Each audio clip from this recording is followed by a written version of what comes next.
I sat at my computer, my customized ultimate gaming computer, mindlessly destroying the guardian drones of the Forgotten Base with 3 members of my team, the Digital Helos 69. It had been the first time I seriously played Stellar Drift since I had screamed at my boyfriend and almost destroyed our relationship.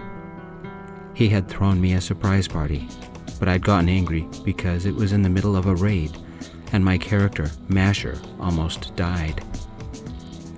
After the party I'd never attended, my boyfriend, Vicenzo, had a serious accident that left a 7-inch cut across his hand and up his index finger. I learned later that he had been about to propose that night. "Masher, shield, now!" Lightning Liz screamed. Dragonrod 345 appeared in front of me, his vehement Destroyer Mark II blazing pure plasma, and he said, "You really screwed up with your boyfriend." I activated the Marble of Diogenes to temporarily become invulnerable as a turret screamed life and strafed me. Behind it were a half-dozen warriors, guns blazing. The marble only protected me for 20 seconds, and then it needed a 30-second cooldown. Masher would be dead if I didn't find cover, now. Lightning Liz lobbed a cryo grenade, freezing the warriors, and giving me a chance to bring the level 9 orbital cannon to bear. Plasma ripped down from the sky in a fury of energy. Those that weren't outright killed dove to cover. I wish I could use that weapon more often, but it had a 5-minute cooldown and only worked outdoors. Palomar 667 chuckled and said, "Did Vicenzo dump you? You do remember that nearly all the digital helos were on that raid and heard everything?" "Everything?" I asked. "Your mic is so sensitive. We even heard you lock the door," Lightning Liz said. "You screamed so loud I had to mute my headphones for a second," Dragonrod said. "Somebody is a serious rage mage," Palomar said. "You need therapy to learn how to be nice to your lover boy." The 4 of us stood back to back, each defending a section and preventing the Sandtech drones from entering.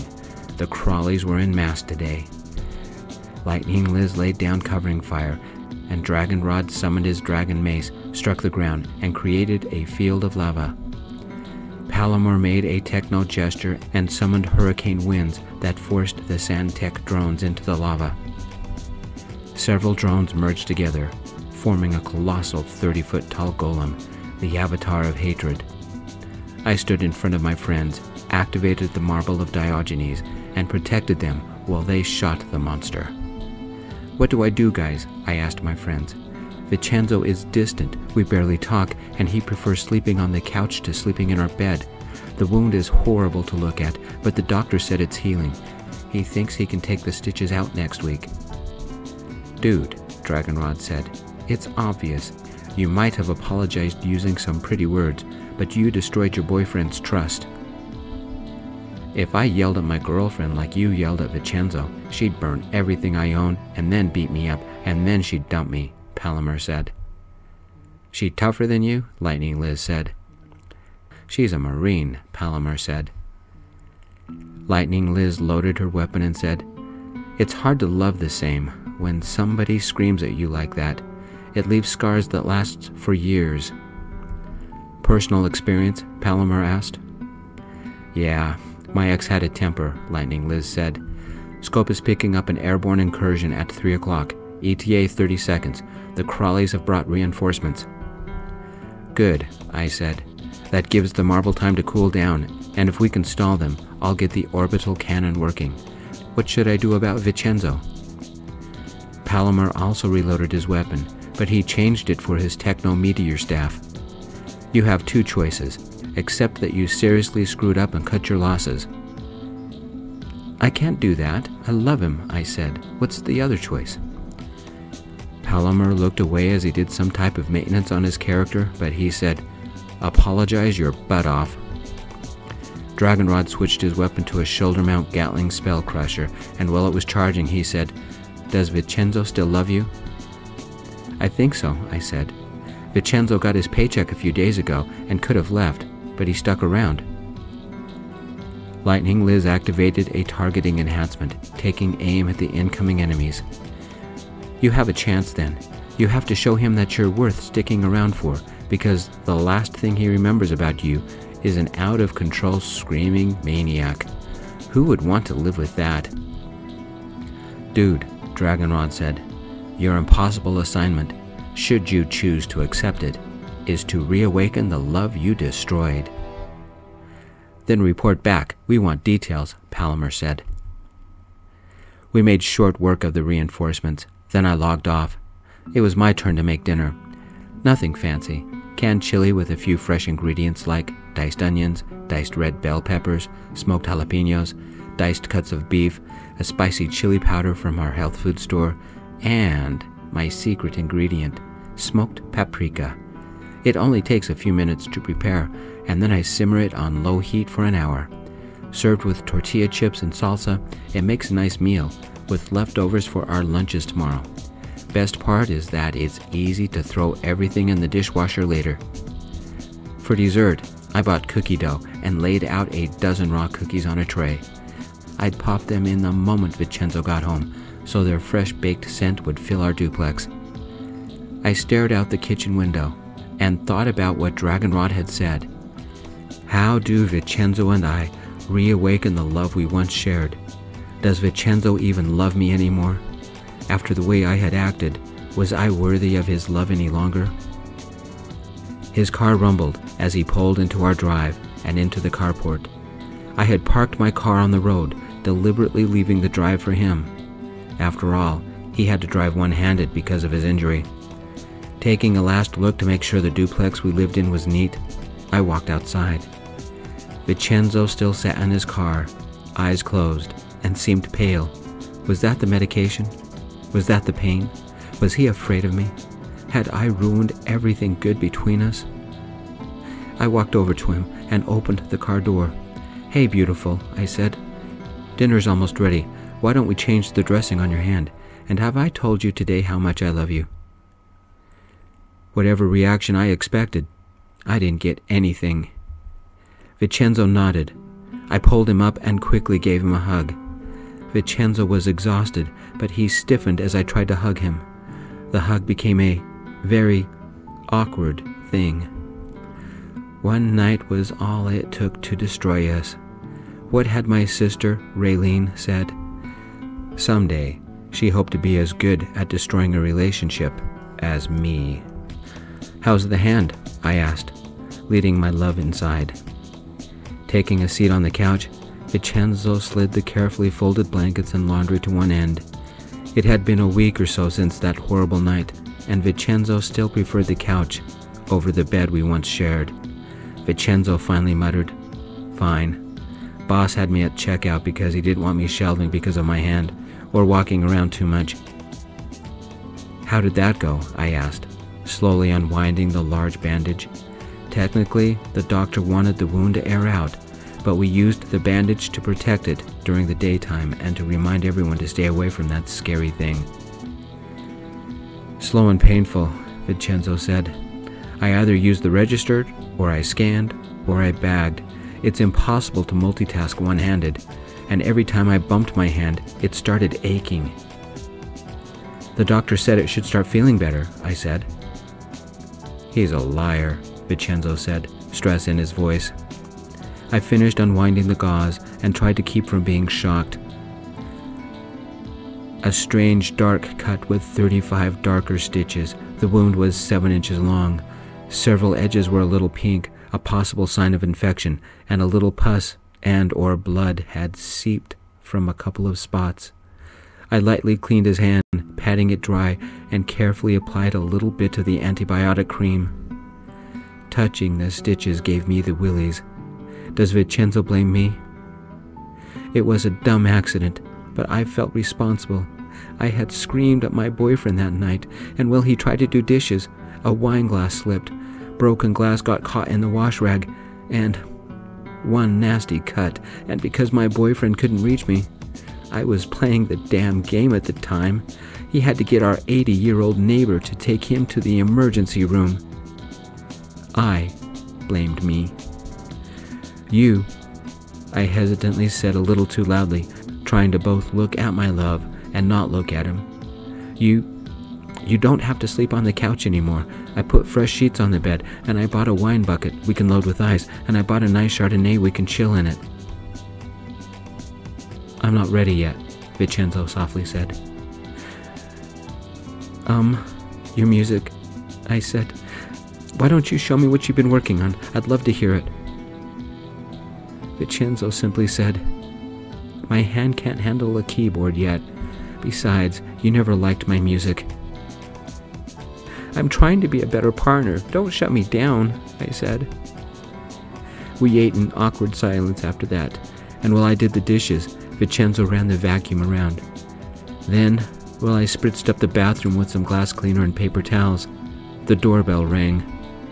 I stepped out of the bathroom to see who it was. Vicenzo's parents, Mr. and Mrs. Christologos. Him and his parents were arguing about something in Greek. His mom held Vicenzo's injured hand and examined each stitch, each odd pink area, and sniffed the wound. She said something I didn't understand. Vicenzo took a deep breath and responded with a word that sounded like, "Oh, he." Wasn't that the Greek word for no? Had his mom asked if he wanted to stay here with me, and he just said no? When his mom saw me, her stare was as intense as staring down the barrel of a machine gun. "Hi, Mr. and Mrs. Christologos," I said. "I want to apologize once again for the other night. Please forgive me." "At least the place is clean," Mrs. Christologos said. His dad nodded and simply said, "Kiernan, we'd like 30 minutes private time with our son. Would you go for a walk, please?" Direct and to the point. Why did it feel like the guillotine had just dropped? What else could I say? Besides, we have fresh-made cookies, and I'll make some more. What if I go to the store and pick up some ice cream? What flavor would you like? Vanilla, his dad said, as if he were trying to get rid of me by choosing the most boring flavor. On it in a second, I said, and pulled a cookie sheet out and covered it with parchment paper. In less than a minute, I had sliced up some more cookie dough, made a dozen little cookie dough balls, and lined them up. With the heel of a spoon, I squished them flat. Setting the temperature on the oven, I put the tray inside, completely aware that Vicenzo and his parents had stopped conversing and were waiting for me to leave. I walked over to my boyfriend, lightly kissed him, and said, "Rescue the cookies when they're done, okay? Do you need anything from the store?" "No," Vicenzo said. "I love you," I said, grabbed my keys and wallet and walked outside. A stack of empty boxes sat next to Vicenzo's car. Climbing in my car, I slowly drove away. Why did it feel like I was looking at my boyfriend for the last time? Empty boxes, the blankets and clothes were neatly folded on the couch. The keyboard and stand weren't heavy, and with his dad's help, it could be disassembled in a minute. Was Vicenzo moving out right now? He'd never said anything, but why should he tell me he was leaving? I'd destroyed the trust between us. The ache in my chest made it hard to breathe. A burning storm was just on the other side of my eyelids, threatening a painful rain. I drove to the store, and while I was picking up some vanilla ice cream, I texted Vicenzo, "Let me know when you are ready for me to come back." What I really meant, and I'm sure he understood, "Let me know when you're done moving out." He texted a simple, "Okay." I don't know why, but while I was wandering, I found 3 dozen roses, a rose for each stitch. Who am I kidding? I need to talk to somebody. Saul was at work, which only left my sister, Raylene. I fumbled at my phone, and a second later, my sister, Raylene, answered. Before she could say anything, I speed-talked. "I think Vicenzo is moving out right now. What do? I don't want him to go." I expected my sister to laugh or say, "I told you so." Instead, she said, "This is a first. My brother is calling me for relationship advice." Make fun of me later, I said. This is an emergency. His folks brought empty boxes. Vicenzo already has his clothes folded, and they asked me to leave. Except for the couch and a couple of big things, he could be gone. I'm at the store now, and I don't know what to do. Think about the logistics, Raylene said. It takes longer to move out than 30 minutes, and since Vicenzo owns most of the kitchen equipment, it's going to take many, many minutes. Not if he only took his clothes and important things, like his keyboard. How do I save us? I pleaded. Raylene paused, clucked her tongue a few times, and said, It's going to cost you. Fine, what do you want? I asked. Raylene laughed. Not me, you. But if you want to pay me back, you can get me a bottle of that pomegranate wine. It's turned into my favorite. What do I do? I asked. A couple months ago, my boyfriend and I got into a huge fight, and we didn't talk for days, she said.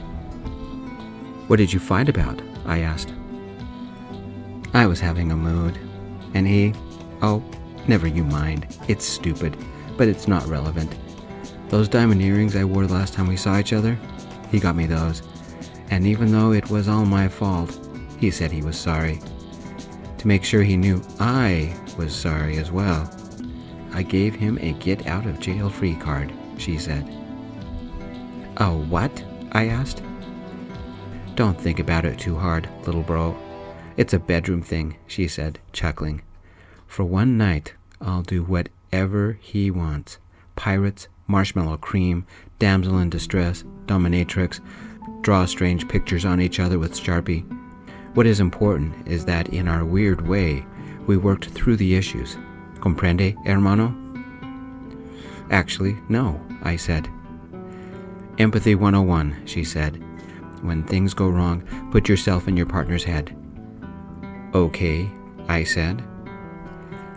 Vicenzo planned a surprise party and planned to propose. He's already nervous and thinking how great the night will be. You get home, ignore him, and jump on the computer where you stay for hours, and the exciting night turns into an embarrassing disaster in front of both families and friends, my sister said. How do you think Vicenzo felt? But I had plans I couldn't change. People were depending on me, I said. Stop thinking about yourself.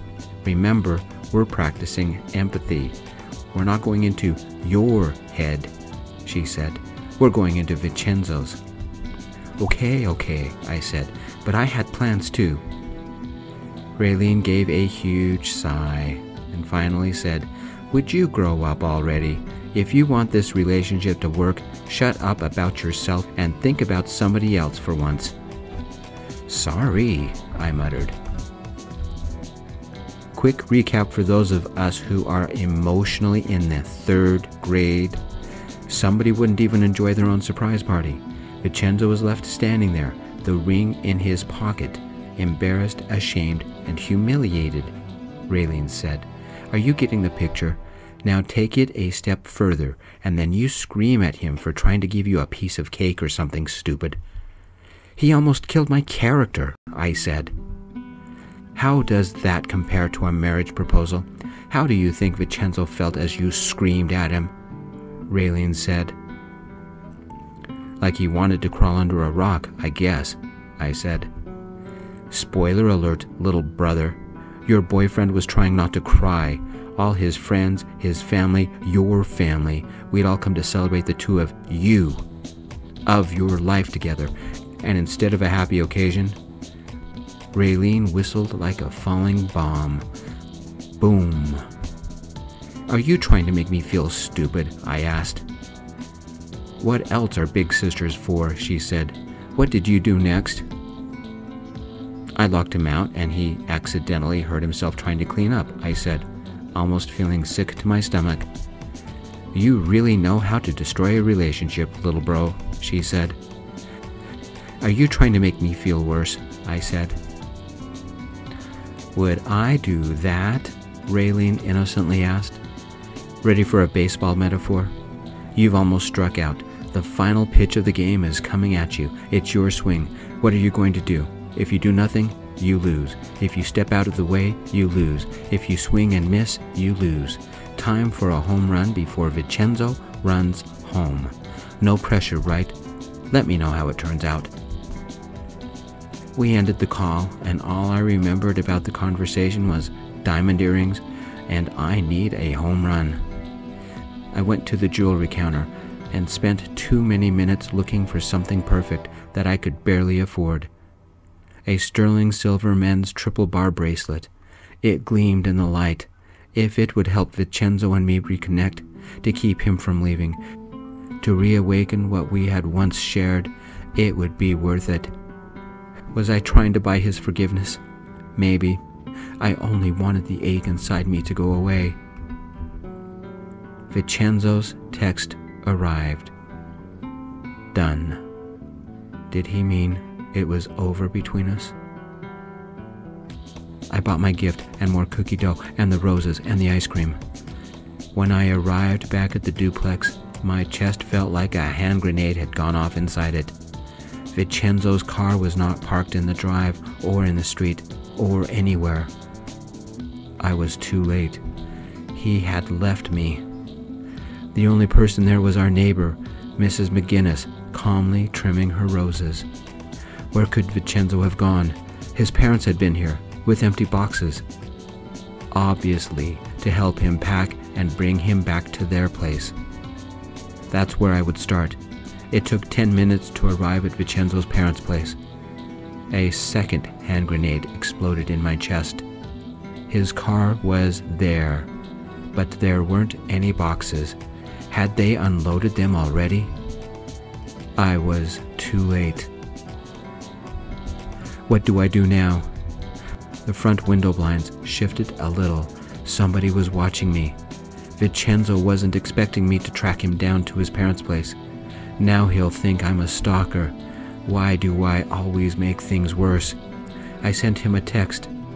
I really do love you, but trust me to screw everything up. I bought you something to say I'm sorry. I was hoping we could work this out, but I guess it's too late. I'm standing by your car, but if you don't want to see me again, just text me that you're okay. I'll understand that this is our final goodbye, and I won't bother you anymore. 2 minutes later, the front door opened and his mom came out, followed by his dad. But not Vicenzo. They stared at me and spoke to each other in Greek, then spoke into a phone in Greek. Finally, his mom took a picture of me standing by the car and sent it. Mr. and Mrs. Christologos, I only want a chance to show Vicenzo how incredible he is. I won't take him for granted anymore, and will treat him like the prince he is. I love him. I was an idiot the other night. I walked towards them, holding my gift out. Mr. Christologos accepted it, and I said, "Give this to Vicenzo, and tell him how sorry I am." Vicenzo's dad opened the small box and whistled. Vicenzo's mom gently touched the sterling silver bracelet and said, "Look at that thing glitter. You must love my son very much." "What is it, Mom?" Vicenzo said, but through his mom's phone. "The nicest silver bracelet I've ever seen," Vicenzo's dad said. "Vicenzo," I said, "I've been trying to be a better partner, because someday I hope you'll ask me to be your husband again. I'm sorry about everything. I've done a lot of growing up since then, and I understand why you wanted to leave. I won't bother you again. This is me leaving gracefully. Enjoy my gift. Goodbye." "Kiernan?" the little voice said from the phone. "You're really at my parents' place?" Mr. Christologos closed the jewelry box and handed it back to me. His mom gave me a sad look and said, "Kiernan, there's been a huge misunderstanding. Vicenzo never left your duplex. We asked our son if he wanted to live with us. He said no, that you two were going through a rough patch, but you only needed some time." "But Vicenzo's car is here," I asked. "He didn't have to work for the next couple of days," Mrs. Christologos said, "so he's loaning it to us while ours is at the shop. Kiernan, Vicenzo said, the tiny voice coming through the phone. The cookies are done, and I put the wine in the ice bucket. Come home and share them with me. Quick epilogue. I pulled up to the duplex, and Vicenzo ran out the front door. I couldn't tell if he was laughing or crying. I shoved the roses in his arms, knelt in full view of Mrs. McGinnis, and opened the jewelry case. Vicenzo took one look at the bracelet, at the way it glittered and shined, at the tears falling down my cheeks, and his good hand immediately covered his mouth. His eyes widened, and tears threatened to spill out. I softly said, I love you. Please forgive me. I took his injured hand and gently coupled the bracelet around his wrist. Turning the hand to avoid the stitches, I kissed it, and then I kissed my way up his arm and to his neck, and finally his lips. His moist, sensitive lips. They were sweet with the taste of cookie dough and tasted faintly of chocolate. He wiped the tears from my cheek, his touch soft, gentle, his lips parted. His tongue momentarily darted out. As our lips pressed together, my heart beat faster and faster. I loved this man, deeply, intensely. Why had I been so stupid to ignore him? Our kiss became a thing of passion. It had a life of its own, and we surrendered to it. For a second, we separated, panting. I lifted his shirt over his head, careful of his hand, and tossed the shirt on the hood of my car. His eyes held his desire. I kissed my way from his mouth, to his chin, to his collarbone, to his breastbone, to his left nipple, to his ribs, to his... We should probably go inside and put the ice cream away before it melts, he whispered. We should definitely go someplace more private, I said. After we placed the ice cream in the freezer, had a couple of cookies, we started our conversation on the couch, but he carried me to our bedroom. I might have called in sick the next day, the whole day. By the way, Vicenzo hasn't taken the bracelet off. Maybe I finally did something right. The end. Thank you everybody for stopping by my channel and sharing the story with me. I appreciate it. I'm Gio, and I hope you have a wonderful week. We'll see you next Wednesday. Peace.